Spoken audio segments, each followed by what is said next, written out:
Hi hello welcome to Aadya media. నేను మీ Pawan sir. నమస్కారం sir. నమస్తే అండి సార్. మంచు లక్ష్మి గారు ప్రభుత్వ పాఠశాలలు కొన్ని దత్తకు తీసుకున్నట్టు తెలుస్తుందండి. దీని గురించి మీరు ఏమంటారు సార్? మంచు లక్ష్మి గారు మోహన్ బాబు వారసురాలుగా మన సినిమాలో చూడవచ్చు. ఆమె షోలు కూడా చేసింది. ప్లస్ ఏదైనా విషయంలో కన్సర్న్ ఉన్నప్పుడు తరచూ బయటికి రావడం, ఏదైనా ప్రోగ్రాం జరుగుతున్నా దాంతోపాటు ఓన్గా ఆమె ఫ్యాషన్ షోలు చేయడం కానీ ఫ్యాషన్ డిజైనర్గా చేయడం, సో హోస్ట్గా చేయడం ఇవన్నీ మనం చూస్తూనే ఉన్నాం.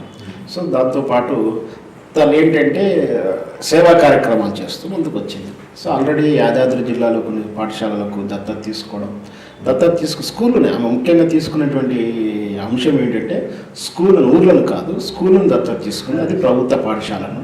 మనకు తెలుసు కొంతవరకు పాత భవనాలని పునర్నిర్మిస్తూ కొన్ని దిక్కుల నూతన భవనాలు వచ్చాయి. ఇంకో కొన్ని గ్రామాలలో కొన్నిట్లలో కొంచెం పాత భవనాలు ఉండడం, లేదా కొన్ని ఫెసిలిటీస్ లేకపోవడం, భవనాలు ఉన్నప్పుడు కొన్ని ఫెసిలిటీస్ లేకపోవడం. సో ఈ విషయంలో దాతలు ముందుకు వచ్చి దత్తత తీసుకొని చేస్తే ప్రభుత్వం కూడా సహకరిస్తుంది, ఆహ్వానిస్తుంది కూడా. సో ఇక్కడ పంచలక్ష్మి గారు ఇప్పుడు గద్వాల జిల్లాలో ఉన్నటువంటి ఒక 30 స్కూళ్ళ వరకు దత్తత తీసుకొని అక్కడ డిజిటల్ స్క్రీన్లు ఏర్పాటు చేయడం, కంప్యూటర్లు ఏర్పాటు చేయడం, సో పిల్లలకు ఉన్నటువంటి వసతులు ఏర్పాటు చేయడానికి ముందుకు వచ్చింది. ఆల్రెడీ గతంలో యాదాద్రి జిల్లాకు కొన్ని చేసింది. సో వాళ్ళ యాదాద్రి అంటే కొంచెం వాళ్ళ స్కూల్స్ ఉన్నాయి అక్కడ కదా. సో చుట్టుపుట్టు గ్రామాలలో వాళ్ళు కొంచెం కాన్సన్ట్రేట్ చేసి ఆ స్కూల్ వల్ల గ్రామాలలో కొంచెం ఉపాధి వచ్చింది. ఇలా స్కూల్ వల్ల కూడా కొంచెం మంచి జరుగుతుంది. సో ఈ విధంగా లక్ష్మి గారు ముందుకు రావడాన్ని ఆహ్వానించవచ్చు. సార్, దీనివల్ల మంచు మోహన్ బాబు గారు కానీ మంచు లక్ష్మి గారు కానీ రాజకీయాల్లోకి ఎంటర్ అయ్యేకి ఏమైనా ఛాన్సెస్ ఉన్నాయంట? అలానే మనం ముందస్తుగానే ఏమో అంచనా వేయలేము, కానీ వాళ్ళు రారని కూడా ఖచ్చితంగా చెప్పలేము. ఎందుకంటే మోహన్ బాబు గారు రాజకీయాల్లో ఉన్నాడు, రాణించాడు, ఎంపీగా అయ్యాడు. ఈరోజు ఇప్పుడు క్రియాశీలక రాజకీయాలకు దూరంగా ఉన్నాడు, కానీ అతను రాజకీయవేత్తనే. ఎక్కువ శాతం వైఎస్ఆర్పి పార్టీకి అనుబంధంగా ఉంటున్నాడు. ఎందుకంటే వాళ్ళ వ్యక్తిగత కుటుంబ నేపథ్యం, బంధుత్వం ఉంది. వాళ్ళ కుమారులు పెళ్లి చేసుకోవడంతో రకరకాల కారణాలు ఏదైతేనే. ఇంకోటి అన్నిటికన్నా ముఖ్యంగా చంద్రబాబు నాయుడు తోటి ఆయనకు చెడింది. సో చంద్రబాబు నాయుడు గారు మొదటి నుంచి వీళ్ళతో స్నేహం ఉన్నప్పటికీ మోహన్ బాబుకును హెరిటేజ్ విషయంలో పార్ట్నర్షిప్ ఉండడం. సో అక్కడ ఈ చంద్రబాబు నాయుడే మోహన్ బాబు వాళ్ళది అయినప్పటికీ చంద్రబాబుని వ్యవహరించడం, అసలు షేర్లను ఈయనే ఉండి బినామీగా ఉంచి తర్వాత సంతకాలు పెట్టించుకునే దాన్ని వాళ్ళది కాకుండా చేశారని కోపం. ఆ తర్వాత ఎన్టీ రామారావు ఎపిసోడ్లో వీళ్ళంతా చంద్రబాబు నాయుడికి రావడం, సో వాడుకొని వదిలేశాడని, సో రకరకాల కారణాలతోటి మోహన్ బాబుకును చంద్రబాబుకి చెడింది. సో ఆ తర్వాత కొంచెం రాజకీయాలు దూరంగా ఉండాలని చెప్పాలి.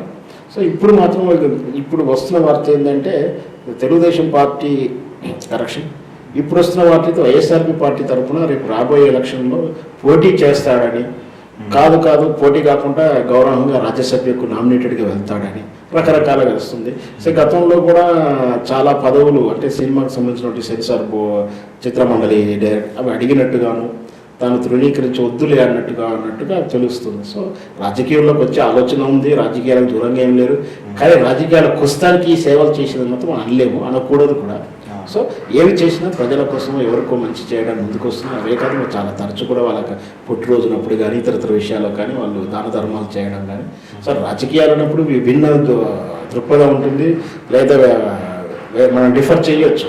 ఎందుకంటే తెలుగుదేశం, వైఎస్ఆర్ ప్రజారాజ్యం పార్టీ, జనసేన అని ఏదో రకంగా అనవచ్చు, కానీ వీళ్ళు చేసే సేవా కార్యక్రమాలు మాత్రం మనం ఒప్పుకోవాలి. కాకపోతే ఏంటంటే ముక్కుసూడిగా మాట్లాడే తత్వం ఇప్పుడు కాంట్రవర్షియల్గా గొడవల్లో ఉండడం జరుగుతుందని వ్యక్తిగత కారణంగా చూడవచ్చు. అంటే వీళ్ళు ఇంత సేవ చేస్తున్నారు కానీ అదే నెగిటివ్ ఇంపాక్ట్ అనేది ఉంది అంటారు జనాల్లో. మంచి వాస్తవానికి ఏంటంటే సోషల్ మీడియాలో కూడా వీళ్ళని టార్గెట్ చేశారని, మంచు విష్ణు సినిమా రిలీజ్ కాగానే మంచు మను సినిమాలు రాగానే ట్రోల్ చేయడాలు కానీ, దాన్ని నెగటివ్ ట్రోల్ చేయడం కానీ, మెగా ఫ్యామిలీకి ఈ ఫ్యామిలీకి పడతలేదని కానీ సో జరుగుతూనే ఉంది. వాస్తవానికి తెలుగు సినిమా వజ్రోత్సవ వేడుకల్లో వీళ్ళిద్దరికి మెగాస్టార్ని ఆయన డిఫర్ చేయడము, సో ఆ కారణాల వల్ల కానీ రకరకాల కారణాల వాళ్ళకి చెడింది. సో ఆ తర్వాత అదే మనసులో అభిమానుల మధ్యలో ఉంది, కానీ వాళ్ళ మధ్యలో లేదు. ఎందుకంటే ఇక్కడ మోహన్ బాబు గారి కన్నా చిరంజీవి గారిని మనం పాజిటివ్గా చెప్పుకోవచ్చు. ఎందుకంటే అతను ఇలాంటివి ఏమి మనసులో పెట్టుకోలేదని, స్నేహపూర్వకంగా ఉంటాడు, కాంట్రవర్సీ దూరంగా ఉండడానికి ప్రయత్నం చేస్తాడు. కానీ మోహన్ బాబు గారు అలా కాదు, ఏది చెప్పదలుచుకున్నాను నువ్వు తిట్టినా కొట్టినా నిజం చెప్పదలుచుకుంటే ఖచ్చితంగా చెప్తాడు. సో ఇక్కడ చిరంజీవి లాంటి వాళ్ళు ఆ సందర్భంలో ఏం చేస్తారంటే మౌనంగా ఉంటారు. సో ఆ విధంగా వీళ్ళ మధ్య ఏం జరిగినా కూడా స్నేహపూర్వకంగా తరచూ చాలా సభల్లో షేర్ చేసుకున్నారు, స్టేజెస్ షేర్ చేసుకున్నారు, తరచూ కలుసుకున్నారు, కలిసి మీటింగ్ పెట్టుకున్నారు. సో మా మధ్య భేదం కూడా లేదని చెప్పుకున్నప్పటికీ మెగా ఫ్యామిలీ ఫ్యాన్స్ మాత్రం వాళ్ళని ట్రోల్ చేస్తూ వీళ్ళు సినిమాలకు వచ్చినా రాజకీయాలకు వచ్చినా ఏ సందర్భం వచ్చినా వాళ్ళని ట్రోల్ చేయడం, అనుకోకుండా వీళ్ళ ట్రోల్స్ తగ్గట్టు సినిమాలో కూడా కొంచెం అనుకున్నటువంటి ఎక్స్పెక్టేషన్ లేకపోతే సినిమాలు వరుసగా ఫ్లాప్ అవ్వడం లేదా కొన్ని ఆగిపోవడాలు ఇవన్నీ జరిగినాయి. సో ఆ విధంగా చూస్తే మోహన్ బాబు గారి ఫ్యామిలీలో కొంచెం నెగిటివ్నెస్ కనిపిస్తున్నప్పటికీ వ్యక్తిపరంగా వాళ్ళు మాత్రం వాళ్ళ ఫ్యామిలీ తరఫున సినిమా ఇండస్ట్రీలో కానీ ఆయన ఆ కోటరీ అంటే మోహన్ బాబు ఫ్యామిలీని నమ్ముకొని కొంతమంది పని చేస్తుంటారు. వాళ్ళ విషయంలో మాత్రం అతను మంచి మంచి వ్యక్తిగానే దేవుడిగానే భావిస్తారు. మోహన్ బాబు గారు ముక్కుసూటిగా మాట్లాడతలే కానీ మనసులో ద్వేషం కానీ ఇతర విషయాలు ఉన్నామని మనం అనుకోవాలి. సార్, మధ్యలో మా ఎన్నికల్లో వచ్చిన వివాదమే పెద్ద కారణం అంటారా వీళ్ళిద్దరి మధ్య వైర్యం? అలా కనిపించకుండా అదనే చెప్పుకోవచ్చు. ఎందుకంటే మాలో ఈయన వర్గానికి చిరంజీవి వర్గానికే చాలా పోటీ ఏర్పడింది. చిరంజీవి ఎవరైతే బ్లెస్ ఇచ్చారో వాళ్ళ వర్గం గెలుస్తుందని మా ఎన్నికల్లో జరిగినటువంటివి అసాభాసంతో మనంతా చూసాం. అసలు వాస్తవానికి మా అనేది ఒక విభాగం మాత్రమే, సినిమా ఇండస్ట్రీ మొత్తం కాదు. వాస్తవానికి సినిమాలో ఎన్ని శాఖలు ఉంటాయో అంటే డైరెక్షన్ డిపార్ట్మెంట్, ప్రొడక్షన్ వేరే ఉంది, డ్యాన్స్ వేరే ఉంది, ఎన్ని రకాల డిపార్ట్మెంట్ యూనియన్స్ ఉన్నాయో అందులో ఒక విభాగం యూనియన్ మా. కాకపోతే మాలో ఉండే వాళ్ళైతే ఆర్టిస్టులు కాబట్టి జనానికి గుర్తుండే ఫేసులు కాబట్టి దాని మీద ఫోకస్ ఎక్కువ ఉంది. సో అందులో జరిగినటువంటి ఎన్నికల్లో జరుగుతున్నటువంటి ఒకరి మీద ఒకరు విమర్శలు ఎక్కడికి చివరాఖరికి వ్యక్తిగతంగా తీసుకొని వ్యక్తిగతంగా వాళ్ళు ఒకరికొకరు దూరం అయ్యారు. నరేష్, ప్రకాష్ రాజు, ఆ తర్వాత హేమ, వీరంతా కూడా క్యారెక్టర్ కూడా రావట్లేవు అని వాళ్ళు బాధపడుతున్నారు.